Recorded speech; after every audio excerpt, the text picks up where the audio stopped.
So today agenda, something about the price increases, how to extend your portfolio, something about the cloud accounts, the roadmap, the trainings, and everything else we do every time. So let's start with the price increase. So as we all know, Microsoft announced a price increase on the year subscription with a monthly payment as of 1st of April. Yeah. So let's cover once what does this mean, and secondly, how do we use this, or can we work on this in Stream Ion? So what is announced is a 5% price increase as of April the 1st. On a yearly or a 3-year term with monthly payment. So the P3, the P1YW column M and the P3Y column Ms. So those will get the price increase on 5% as of April 1st.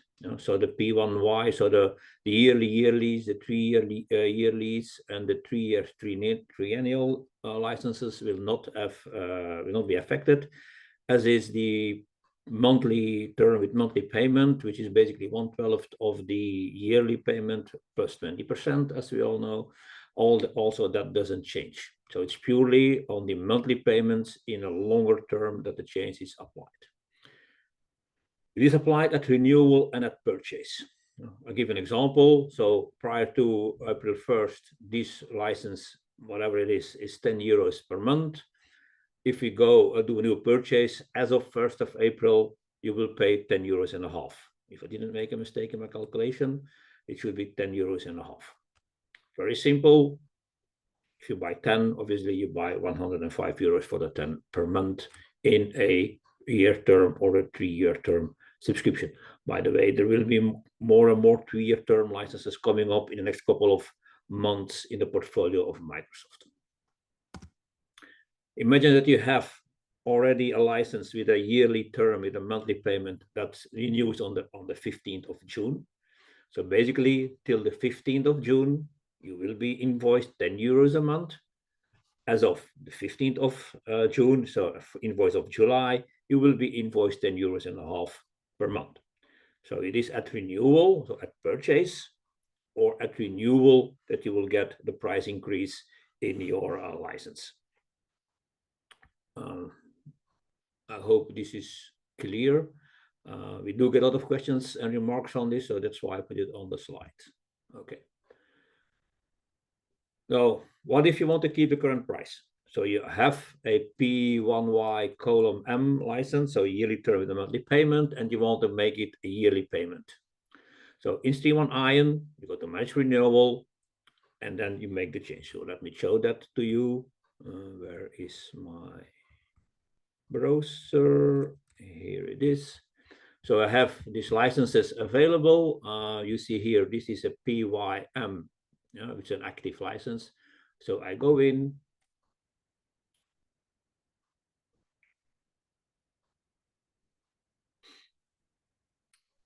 Now we are interrogating Microsoft to see, hey, what is the current status?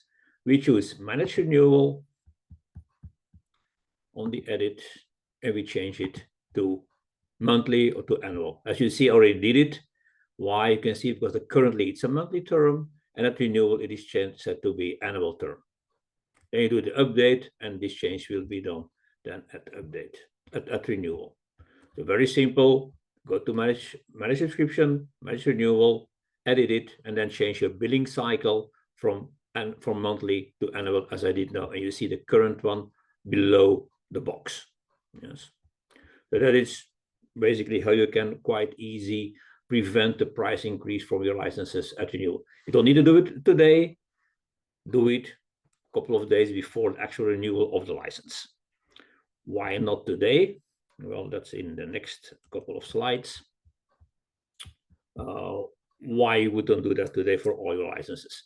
Our advice anyway is to not use a term with a spread payment. Yes. Why? Well, imagine you have a customer fine, he pays month one, he pays month two, he pays month three, and then he goes out of business. Well, Microsoft and thus us, we will keep on invoicing you for the license until the end of the term.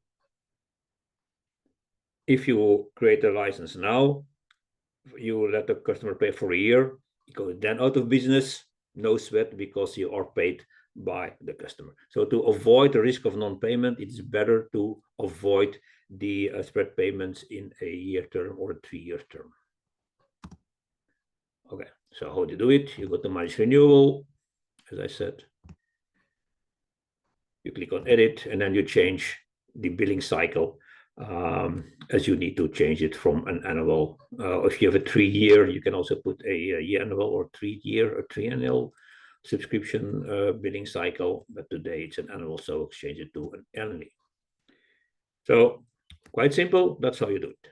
Now, I took one step back on all these Microsoft license possibilities to see, because we got a lot of questions on that and remarks on that. So what can you do if you have a license? Basically, you can scale out. Very easy, you increase seats. You have 10, customer says, oh, I have 2 new colleagues. You added 2, you get 12. Can be done at any time, either in a modified subscription or either at renewal with the managed renewal. Very easy, very simple, no sweat. Decreasing seats or cancellation at Microsoft is very simple. Within the first 168 hours, basically 7 days, but counted in hours, after renewal or after purchase. Then you can lower the number of seats and you can decrease or you can cancel the subscription altogether. At renewal, you can decrease the number of seats or you can put renewal off. So the entrance to the renewal, you put it off, and then you have the grace period. That license is still usable, but basically not paid for, but at a certain moment, the license will go away as well. That is how you can lower the number of seats. So this is scale in and scale out. If you want to have a better license, you can do a upgrade subscription at any time. You can do it all or partial, or at renewal, where you can do a full or a partial.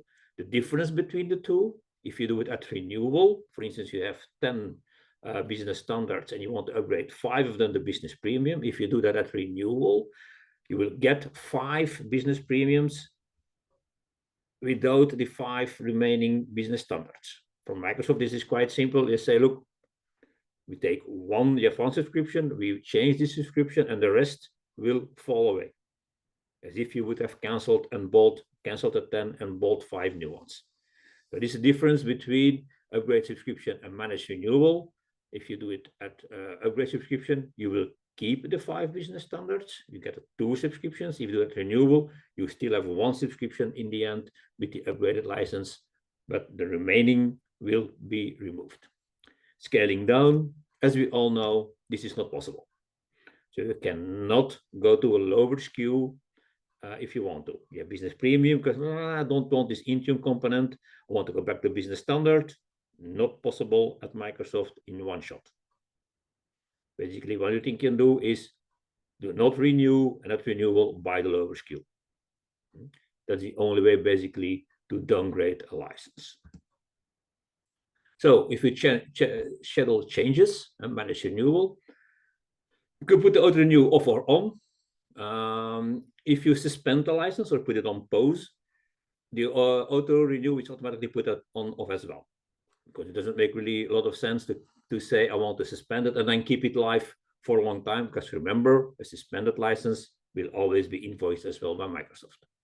You can change the number of licenses at renewal. You can change the term and the billing frequency, with one important exception. If you have an E3 or E5 license, Office of Microsoft, doesn't matter, with Teams, you cannot change the term or the billing frequency. Yeah? You need to do a new purchase. Why? Because changing the billing frequency and the term for Microsoft, they consider as a new purchase. As we all know, E5, E3 with Teams is not for purchase available anymore. So if you have those, you have an issue. Up to you to calculate. Imagine that you have an E3, Microsoft E3 with a monthly payment on a yearly term. Is it more interesting to say, okay, I want to change it to a yearly term, so the E3 EEA, so without teams, and I added the teams? Or is it less expensive to pay the 5% price increase? Up to you, what is the most interesting way to go on that way of working.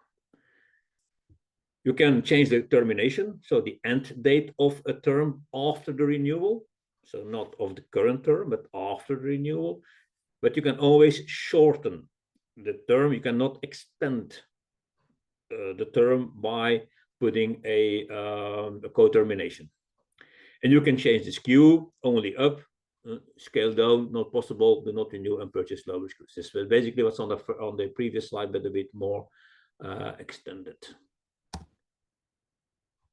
One important note here.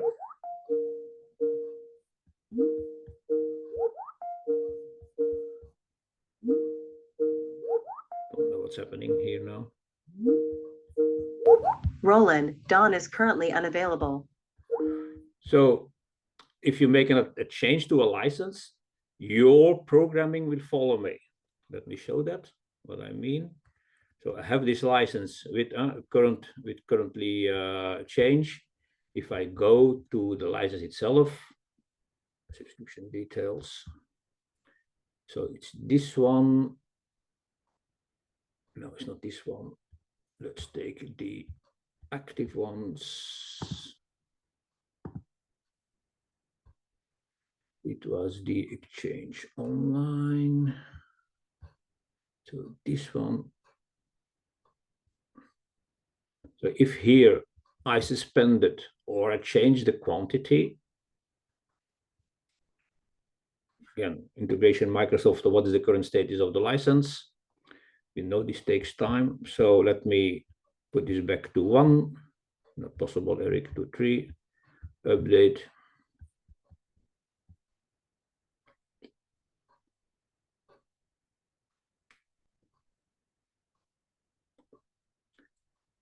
So now we make the change at Microsoft. They need to reply and say, okay, we now have 3 licenses available.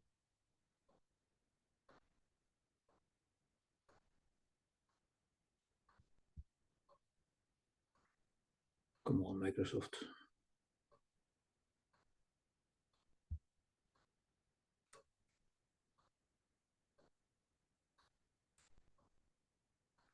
Okay, so it's done. Is it still here? No, that's the other one. So let's go back to the description details. Let's go to the customer. Open in new tab. You know, if you make a change or you purchase, you want to see it immediately, go to the customer, push the refresh button. So we do an immediate refresh of all the licenses at the customer. We see that the 2 here will change into a 3.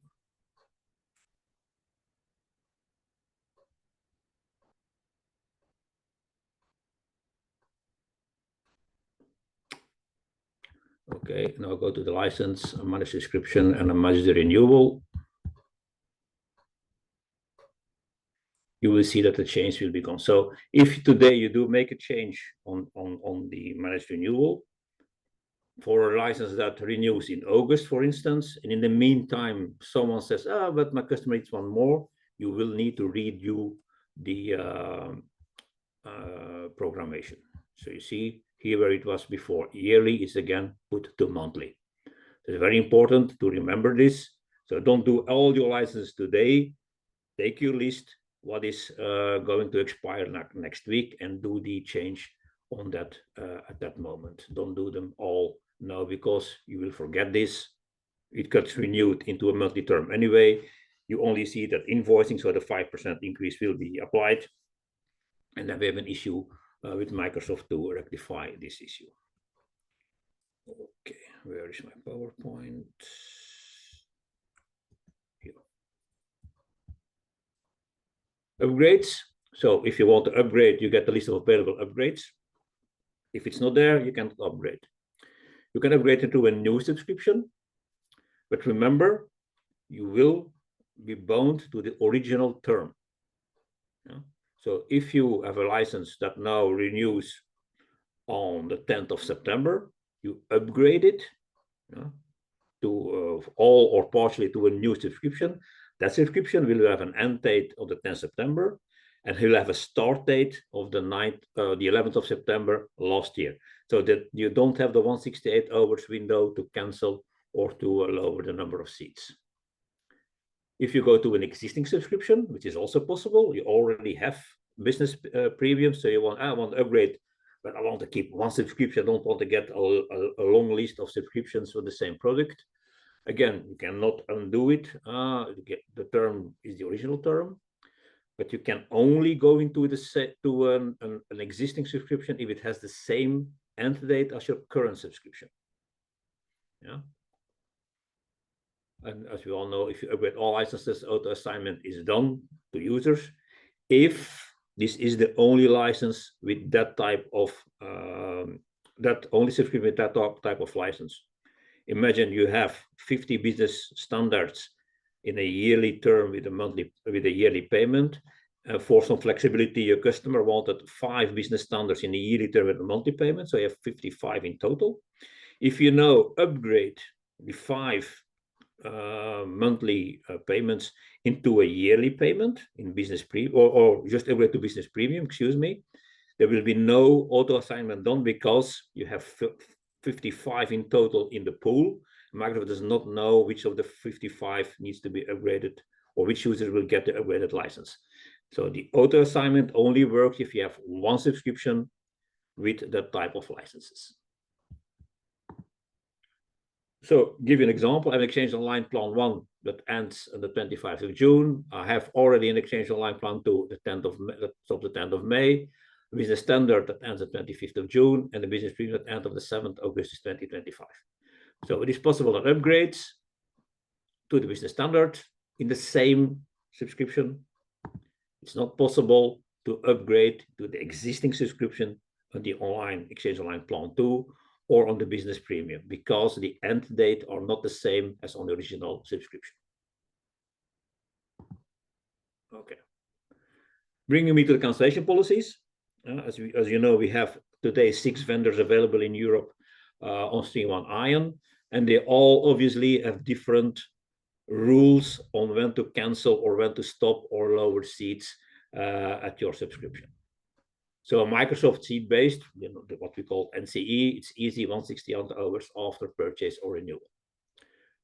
Azure consumption, you can do it anytime. Yeah, but be careful because sometimes if you start stopping the Azure subscription, you need to stop the services. You need to scrap all the things that are in the Azure, and some of those, when you stop them and you delete them, they are irreversible. So if you didn't put a copy of the data, you will lose all the data as well as soon as you stop the service and stop the running information in the subscription. But that the same rule counts for the AWS, so the Azure consumption, and for the Google consumption. Microsoft REs, you can today, there will be a change coming up in the next couple of months. We don't have an exact date. You can still return them, they've called return them or swap them with a refund. So you have an RI for a year. After nine months, you say, I don't need it anymore. You will get a refund of the three remaining months. Yeah? That is bound to change from Microsoft, or if you swap it, but we don't know exactly the rules on that level. AWS consumption, as I said, kind of same rule as Azure consumption. AWS RIs, full term, there's a strict cancellation policy, meaning that you cannot return the AWS RIs, so reserved instances at the moment. You know, everything might change, but that's the situation as it is today. Google seat-based, so GWS and Chrome Enterprise. If you have a flexible plan, obviously that's why it's called a flexible plan. You can stop it anytime and the invoicing will stop. Here you have a commitment plan, so a yearly term with a yearly payment or with a monthly payment. It must be fulfilled. You might be able to cancel in within the 30 days after purchase, but then we depend on the goodwill of Google to also to effectively stop it. Off-point, 72 hours after purchase within the same month. Yeah? So if you buy an off-point license on the 31st of March, so next Monday, If you don't stop it on that Monday, you will not be able to stop it on Tuesday because you're in the next month, even though you're in the 72 hours. On the other hand, Afpoint does not invoice the first month of the license. So if you buy it on the 1st of April, you will get a full free month of the license. If you want to avoid renewals with Afpoint, you need to cancel the license 2 months before the renewal, or within the 2 months before the renewal. Then you can say, I don't need it anymore, I don't want it to renew. Go into the license, cancel it, and then it will not be renewed. But your invoicing will go to the end of the term. BitTitan, you have 48 hours to cancel it, and Acronis, you need to do the full term. It's also a strict policy from that vendor today. So this is how different vendors go with different cancellations policies.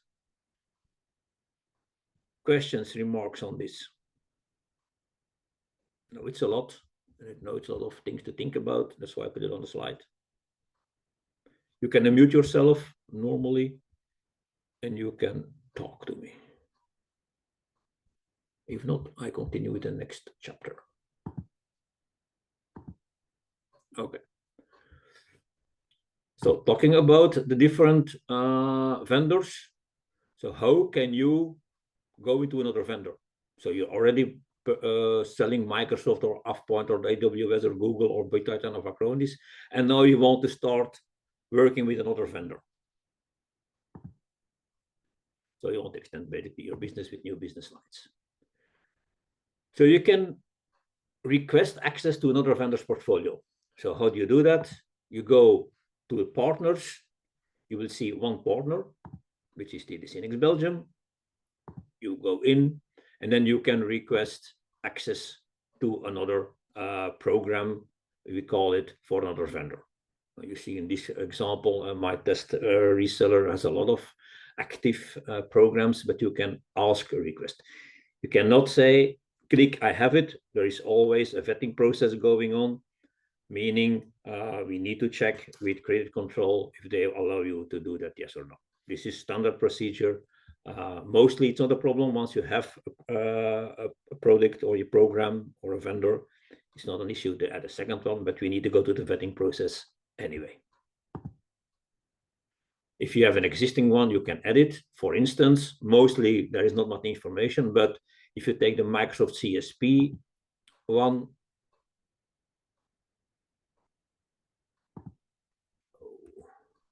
I think I saw it in the slide. There you can change your MPN ID. If you want to change your MPN ID for any reason whatsoever, you can do it in the CSP, micro CSP program in here. Okay, I see a question in the chat. Is a quantity increase considered as a new purchase?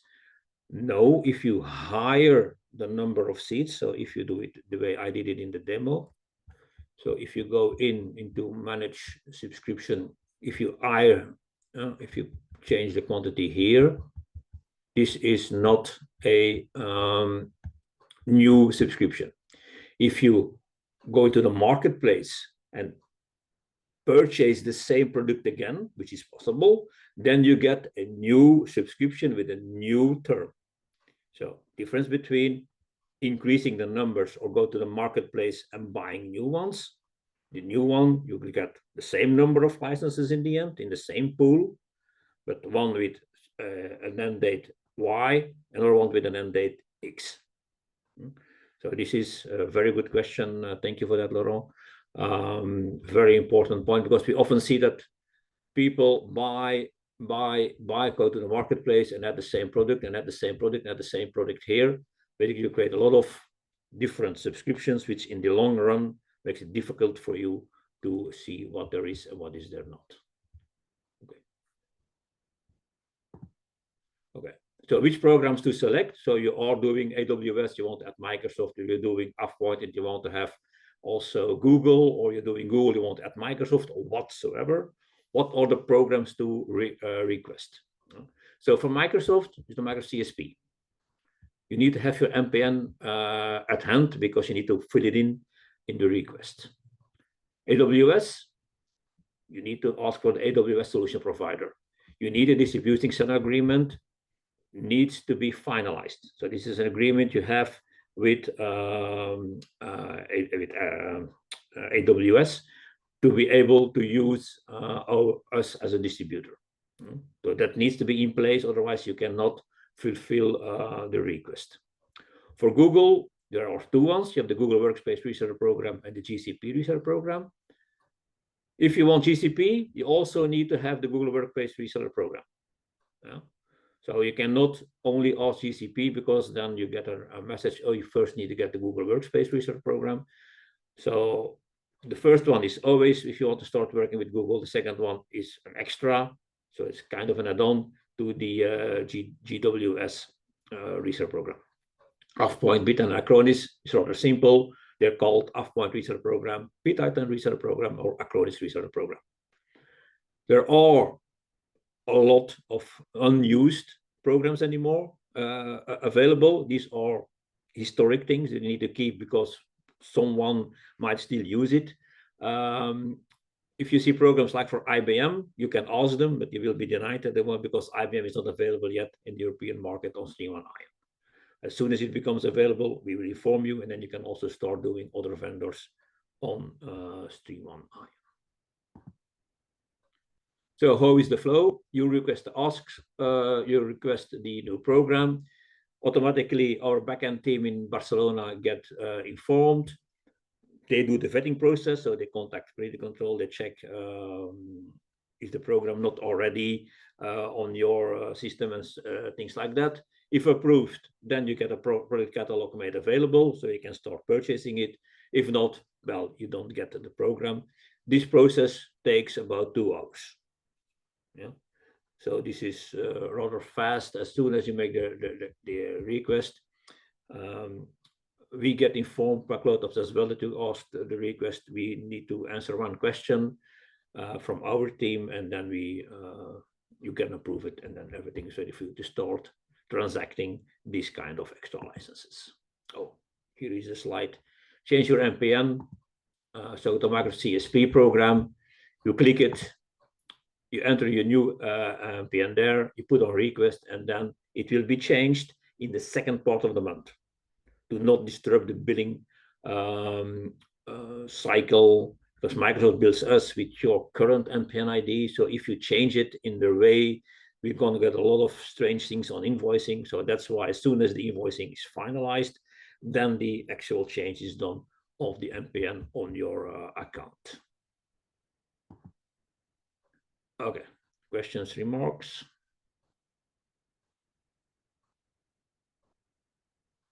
Okay, let's have a look under the hood. And basically, what about how actually does it work?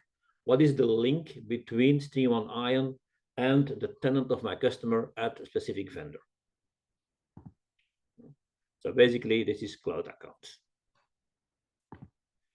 So cloud accounts, you can find them in the customers. You go to the customer details, then you have cloud billing, where you have cloud provider and cloud accounts. We come to the cloud accounts later, where you have then information on that customer, what for this provider, which is in this case, for instance, Google Cloud Platform, you can see, for instance, what's the price book that is being applied to this customer, and you can change it here. Yeah. In the previous session, I showed it. When you go to the customers, you can assign price bookings like multiple ones. If you're not working with the customer, you say, but this one needs another price book. You can go in here and change the price book on this level. You need to see also there is, you need a billing account ID to go on. But basically, this is for Google, AvePoint, AWS, the same functionality. You go in, you take the cloud provider, and then you can get the information, the price book, and you can eventually also change it. And a provider, that's for future use, to be able in the white label front store to not show this provider to the customer. Allow direct purchase in marketplace is a Microsoft only toggle to allow you to buy, basically comply to very important rule at Microsoft is normally you're not allowed to purchase for yourself, for your own tenant in the tier 2 model. You can also do it in a tier 1 model. So basically this allows you to buy at the SYNNEX and then comply to the rules of Microsoft. So basically what we do is on the subscription on your tenant, you will not see yourself anymore as a provider. Okay. Obviously, Microsoft wouldn't be Microsoft. There is no special thing for that. So at Microsoft, we have two cloud providers that are kind of linked to each other, giving the same information or not. This is the legacy Azure on the left side. This is basically the old way of linking your tenant with StreamOne Ion, where you see the domain name that is being used at Microsoft, so the default Azure domain. On the right side, you have the CSP, Microsoft CSP program, which is basically giving you the cost, the price book that is being used. So you see on the Azure here, you have another price book, but the one that's used is on the Microsoft CSP program. We're going to merge these two, that basically you have one provider giving you and the Azure domain and the correct price book in one view. For the rest, you can do exactly the same. So the MCA, the Microsoft Customer Agreement, you can sign them on either. That's exactly the same. Tenant will be connected, but it's still these two parameters that get basically mixed or divided into two different pages. So give you an idea where it is in the platform. I go to my customers. As you know, I have my favorite STB7, cloud billing, cloud providers, and here you can see the cloud providers that are available. The CSP, you always get the currency. You say, oh, but I'm doing also AffPoint for this customer. It isn't here yet. You can always add a cloud provider, for instance, AffPoint. We select the currency. You can select the price book if there are more than one, and you can save it. And for then on, you can also see all the details on the AffPoint environment, if there are any. For AffPoint, I know there is nothing, there's just only this. Like for Microsoft, if I go back in for Microsoft CSP, I have the information that we just saw. Yes.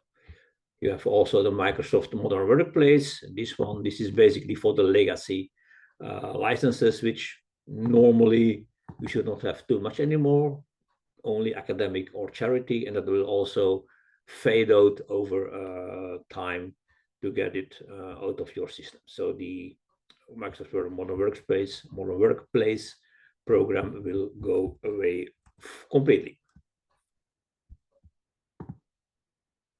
The second one there is cloud accounts. So the cloud provider is basically showing the information from the tenant from a vendor perspective. The cloud account is the technical link between the subscription in StreamOne Ion and the subscription on the tenant.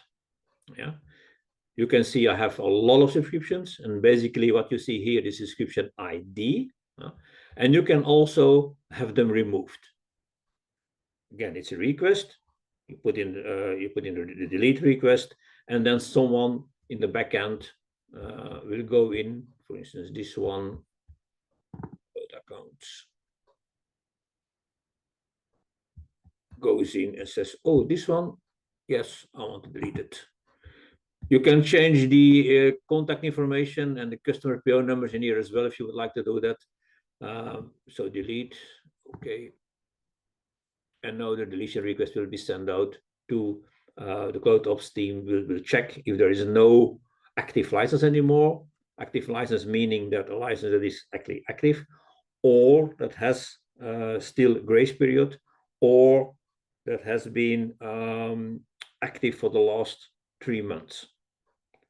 So that's then it cannot be removed. So you can see now that there is a request pending, and the one I did earlier today already is gone. Yeah. So you get a lot. How to find which one it is? If you go to the products, customers again, sorry, customers STB. I take the Exchange Online. You see here the subscription ID. So the B9A141FC.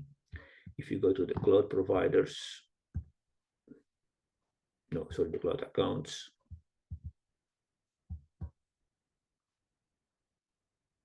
This is basically the 9F. It's somewhere here. So this one it is. This is basically the Exchange Online Plan 1 cloud account. This is the technical link between StreamOne Ion and the license on the tenant, where you can say, okay, information you can add, those information you would like to, you can add the customer phone number, reseller PO numbers, you can save it then, or you can ask for deletion of this account. Why is it important to have them deleted? If you want to delete a customer from your list, you first need to be sure that all cloud accounts, cloud providers have been, no, cloud accounts have been removed from that customer.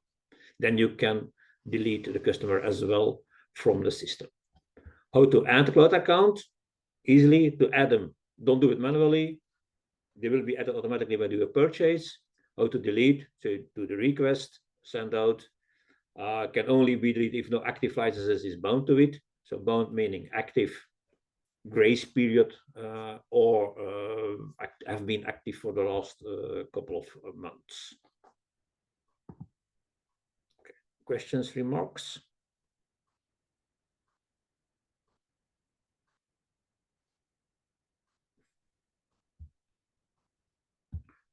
Okay. The roadmap. Not much did change between the previous roadmap. So upcoming in test at the moment is the unlink of the creation of the tenant or the link of a tenant when you do the purchase. So basically where you have today 2 tabs in your purchase when you buy on a new tenant, you first do the link to the tenant or create a new one and then start purchasing it. It's a small change, but also allowing you to yourself qualify a tenant as academic. Vendor promos, Microsoft prior first, so the first vendor will be Microsoft, where you can see if a specific purchase is eligible for a promo at Microsoft. This is a live check. So basically you say, okay, I want to check the promo. We do a check to Microsoft and they will say yes or no. And at that moment, we're sure that the promo will be applied.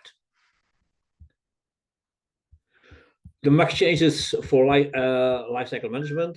So saying, okay, I want, for instance, if you're important, if you go to the white label front store, you can say my customer can only purchase or add 10 at a time to avoid that they start adding 1,000 licenses in one shot. And more will be coming. The pipeline is huge. We are defining every day new change requests in the program.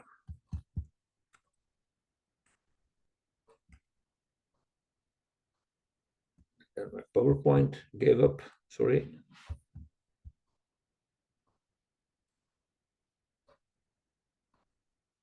Well, probably I've done something wrong here.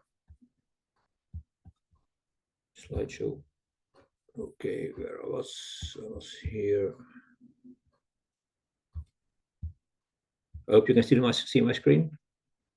Can someone acknowledge, please? Ja, we kunnen het zien. Okay, thank you, Eva. So, and it's not only Microsoft. Huh? So some, for instance, the maximum changes for all vendors. There are Google-specific changes that have been implied. They're not, they're basically under the hood. You don't see those with the purchasing and invoicing cycles at Google. So it's for all vendors that our changes are being made. Okay, learn more about StreamOne Ion in Brainshark. So trainings, the same list as always. So it is available in the PowerPoint.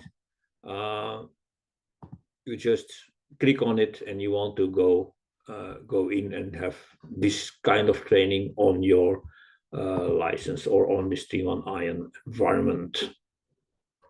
As again, this is a long list. More is being added each time you go in. You will see more and more trainings coming up. They're also updated. If the interface is changed or the usage of StreamOne Ion is changed, the program or the training will be adapted as well.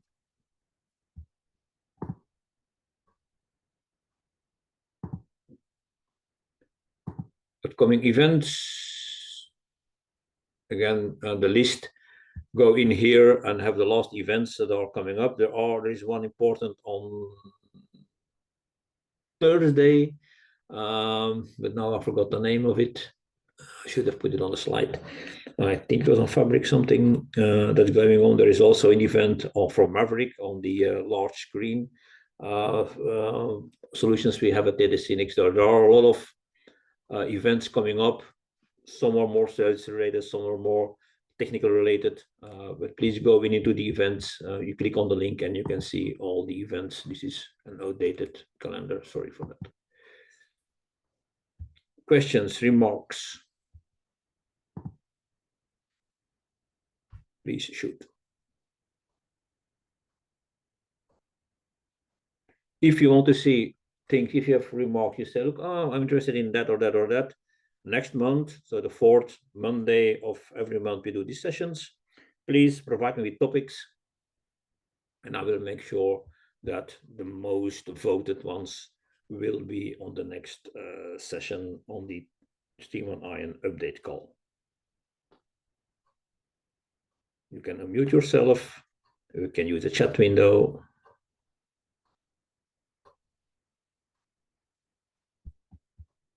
Anko, you raised your hand.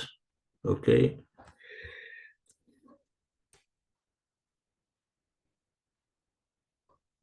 Okay. If not, thank you very much for attending. Eric? Yes. Yes, I have a question. I just want to make sure for the quantity increase on the Microsoft monthly build licenses, if I increase the quantity, it's not a new purchase, so I will have the old price until the term of my license. Is Yes, that correct? indeed, yes. Okay. Yes, Thank yes, you. Yes, it is. So everything you do within the term on the same subscription will keep that price. Yes, but it's important to increase the number so you stay in the same subscription. If you have another subscription, then you get another price. Okay, that's clear. Thank you. Thank you, Laurent.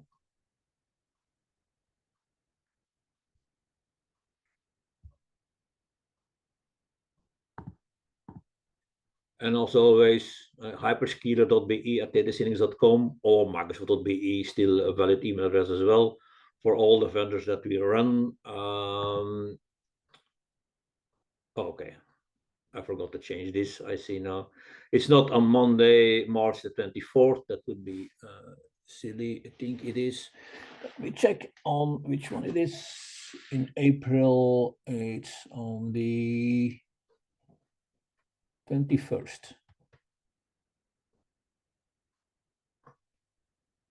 No, the 4th Monday, on the 28th of April will be the next session. 21st is Easter Monday, and then I don't think I will have a lot of attendees on my session.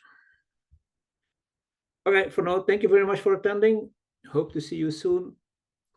Have a good day. Have a good work week. Thank you. Thank you. Bye.